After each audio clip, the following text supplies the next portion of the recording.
The day my parents sat me down and told me they were getting divorced, my whole world turned upside down. I was only 12, and I thought divorces were for couples who fought all the time. You know, the ones who screamed about money and slammed doors. But my parents were always so polite to each other. Sure, we hadn't been on a family outing in a while, but I figured they were just busy. "Candy," my mom said, her voice weirdly calm. "Your father and I have something to tell you." I looked at them, sitting there on the couch, a careful distance between them. Dad cleared his throat. "We've decided to get divorced," he said, like he was announcing we were having pizza for dinner. I blinked, waiting for the punchline. But it never came. "What?"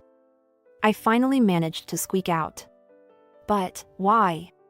Mom reached out and patted my hand. "Sometimes, people grow apart, sweetie. Your father and we've found other people we want to be with." Dad nodded. "I'll be moving out soon. You'll live with your mother, but you'll stay with me sometimes too."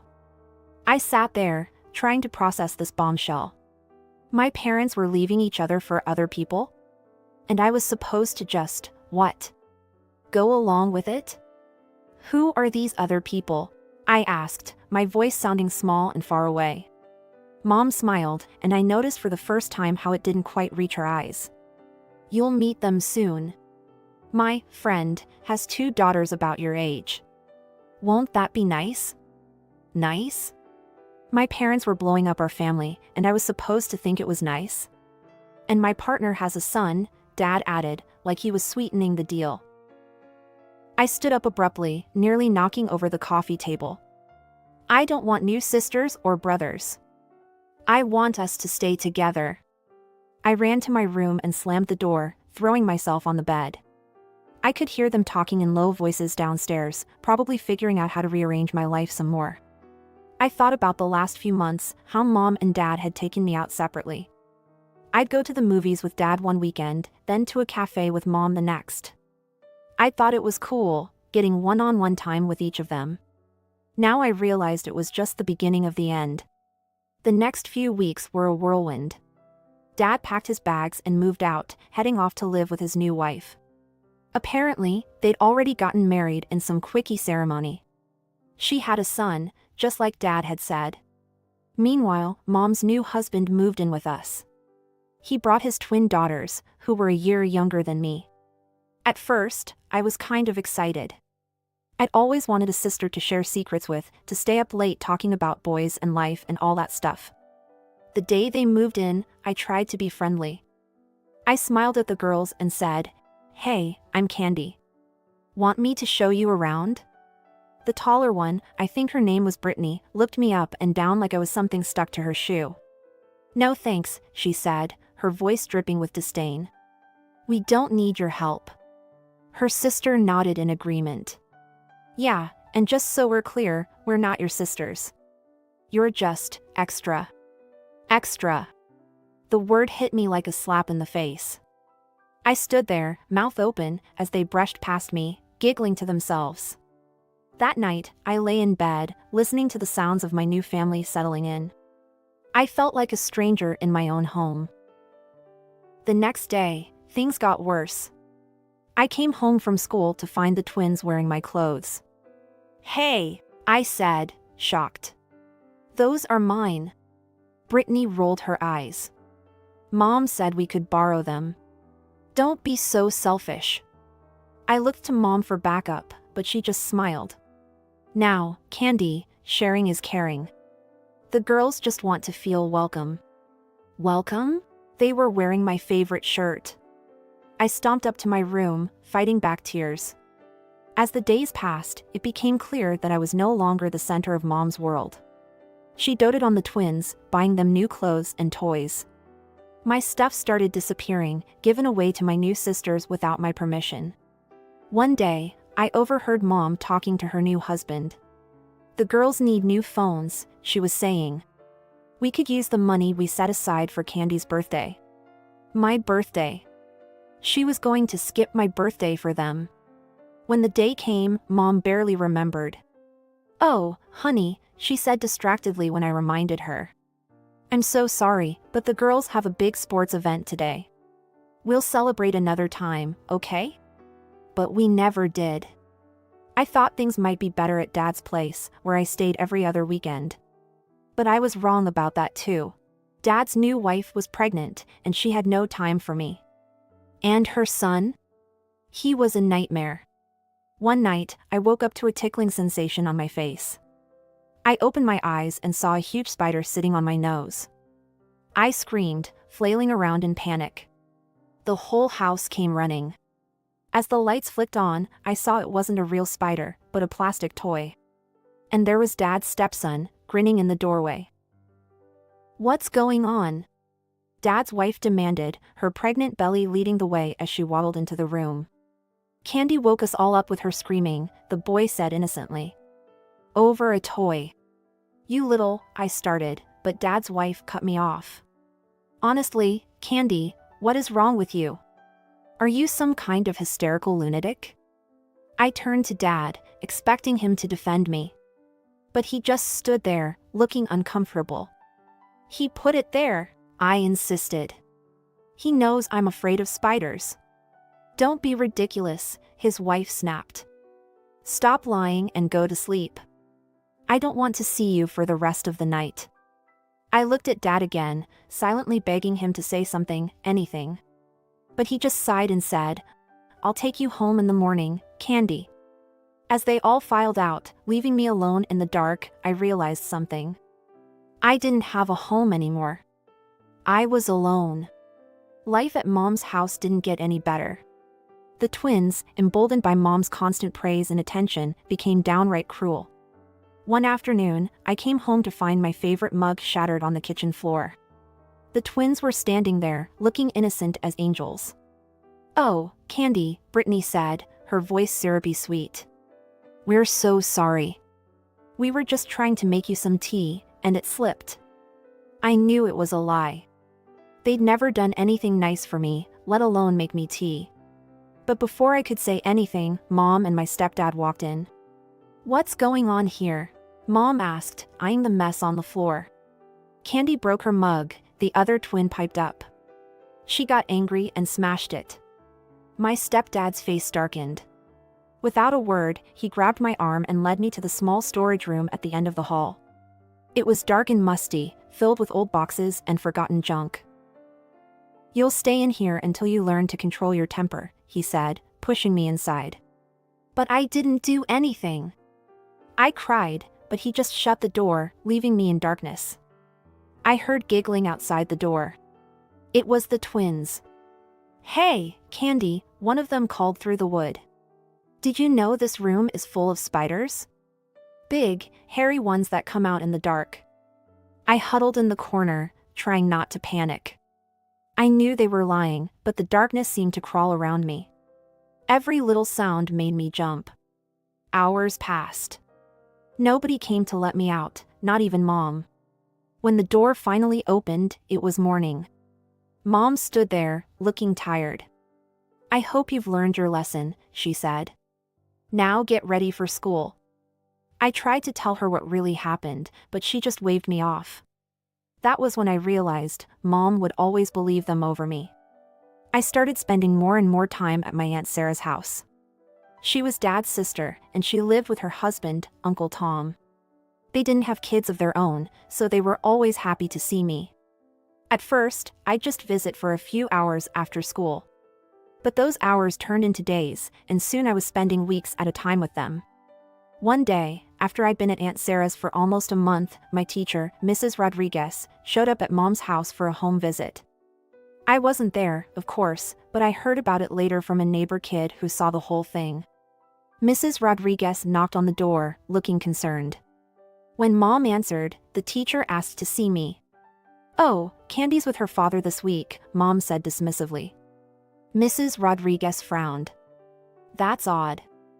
I just called Mr. Johnson, and he said Candy was living with you. Mom's face went pale. What? But, I thought. Mrs. Rodriguez was furious. She contacted Child Protective Services, and before I knew it, we were all headed to court. I sat in the courtroom, now 14 years old, watching as my parents argued over who should take care of me. But it wasn't the kind of argument I'd expected. "You take her," Dad shouted at Mom. "I have a small child. I don't have time for a teenager." Mom scoffed. "Are you kidding? I have a life now. I can't deal with Candy's drama."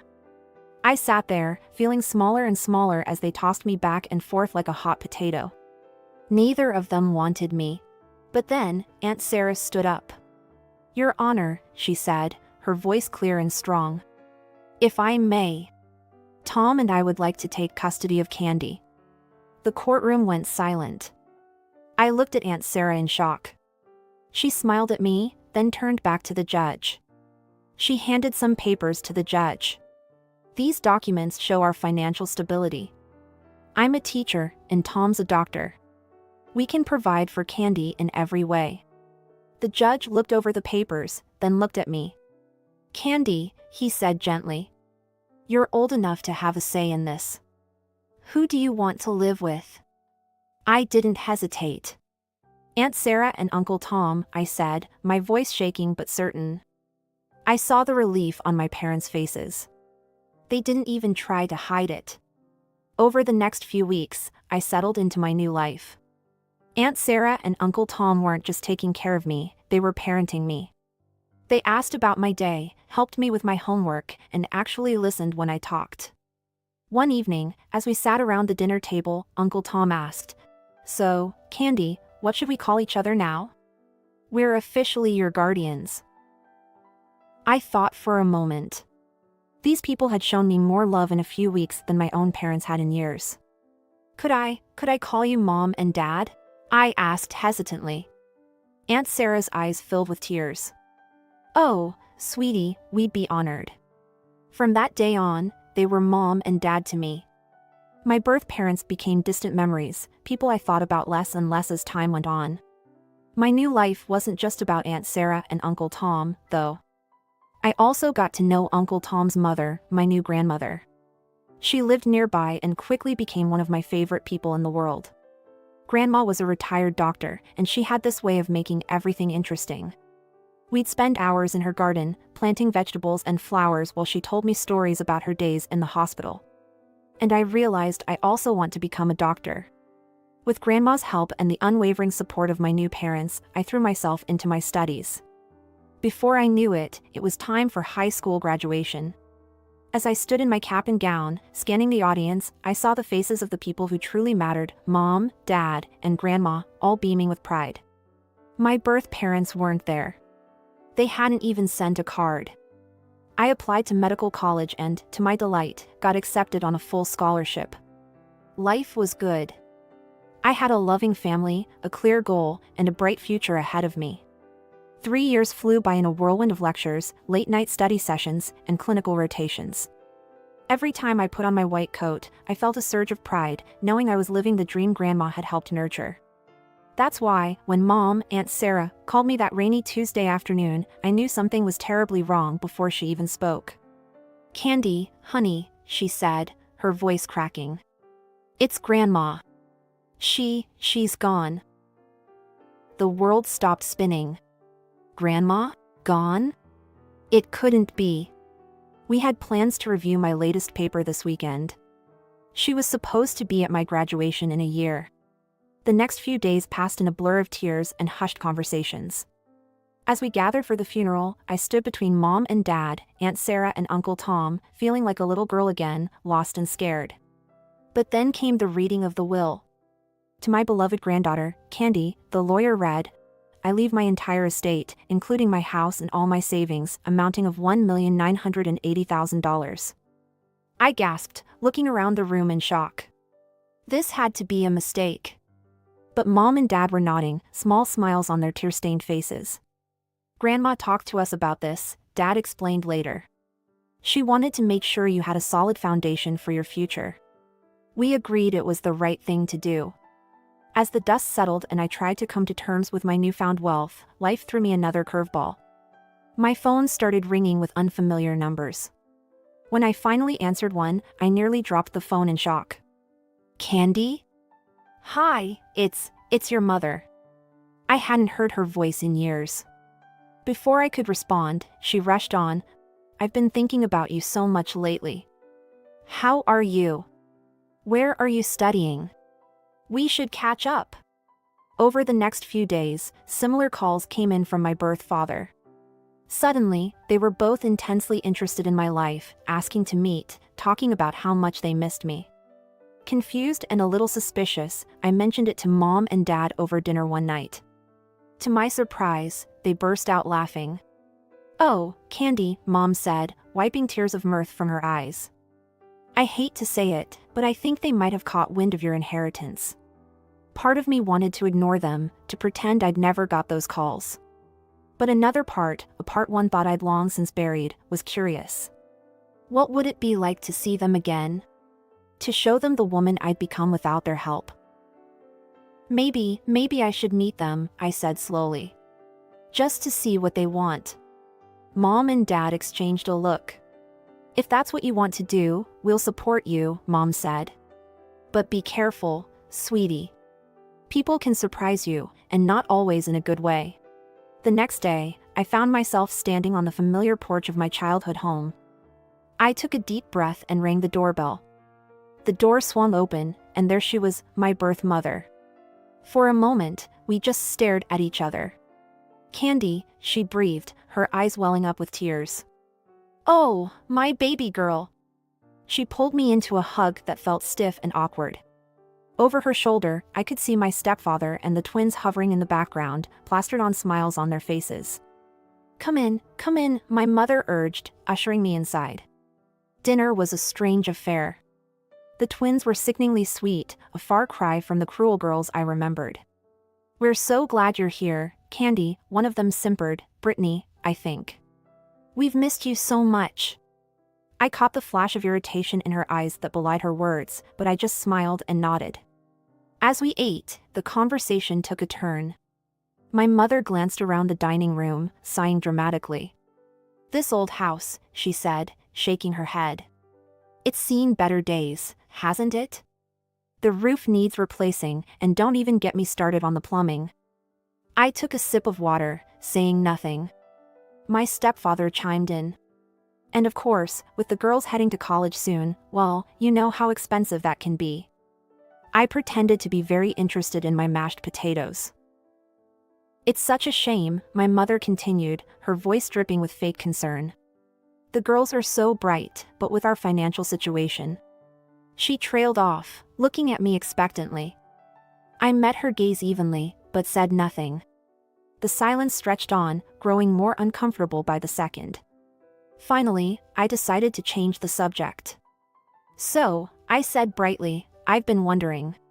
What grades did I graduate high school with?" "I can't quite remember." The color drained from my mother's face. She opened and closed her mouth a few times, looking like a fish out of water.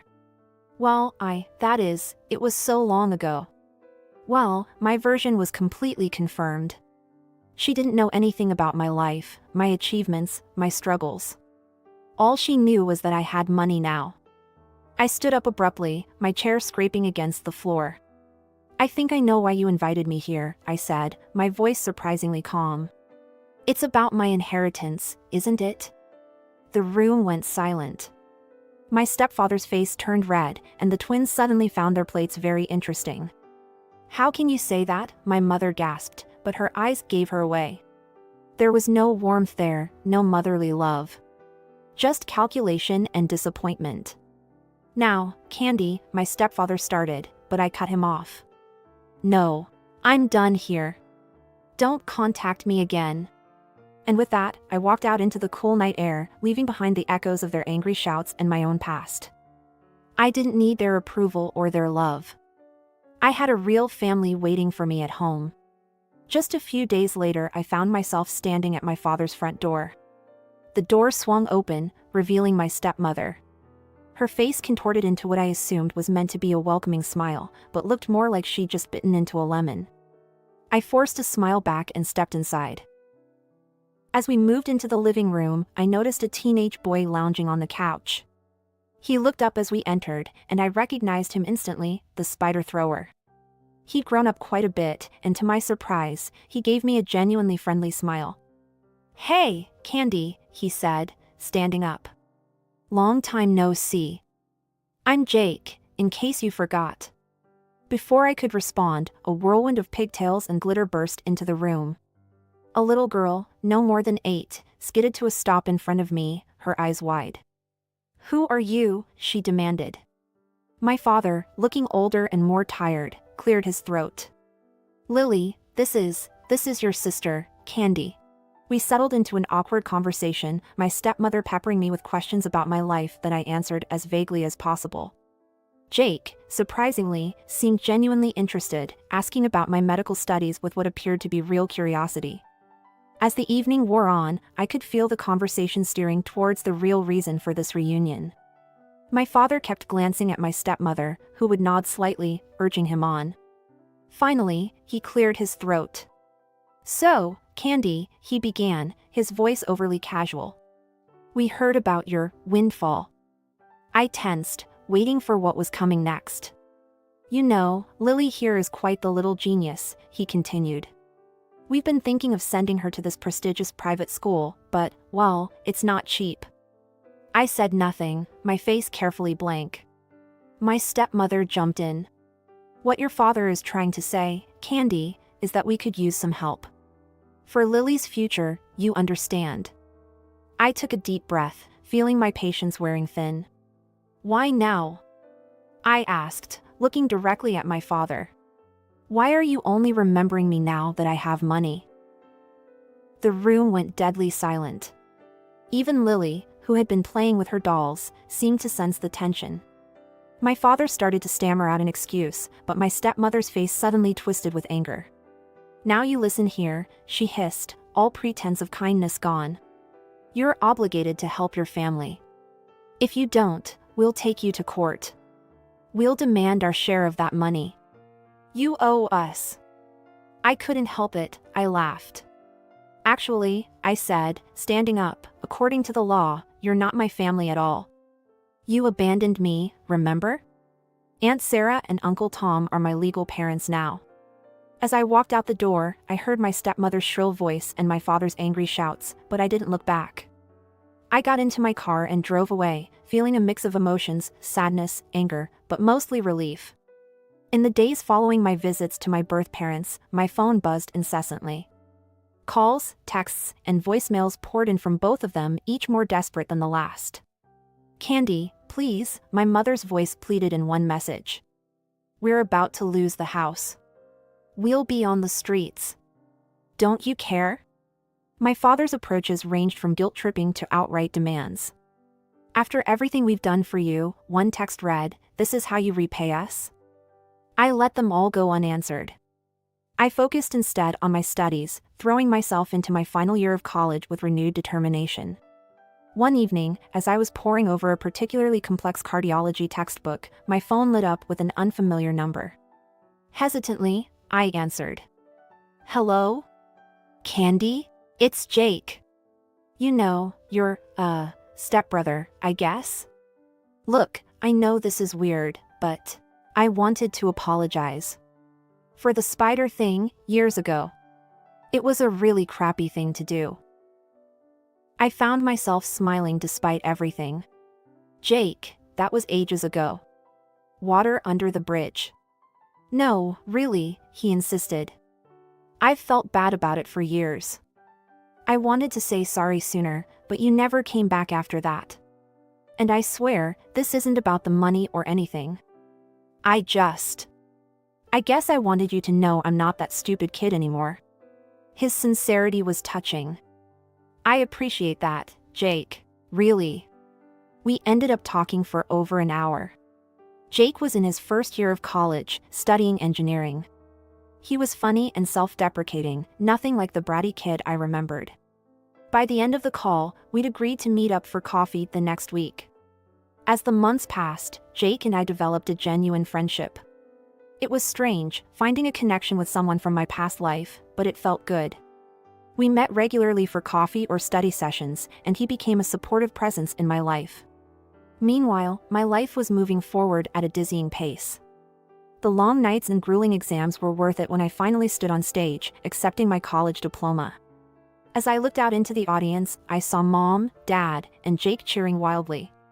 My heart swelled with joy and gratitude. As for my birth parents, their messages eventually tapered off.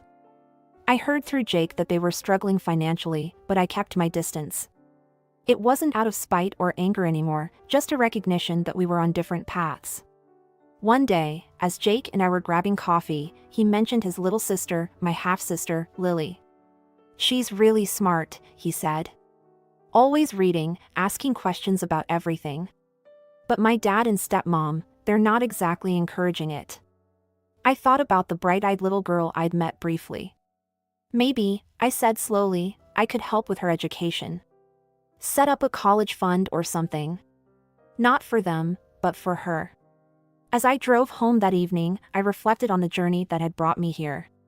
The pain, the abandonment, the unexpected inheritance, it had all led me to this moment. I was Dr. Candy Johnson now, with a bright future in medicine ahead of me. I had a family who loved me, a true friend in Jake, and the means to make a difference in a young girl's life.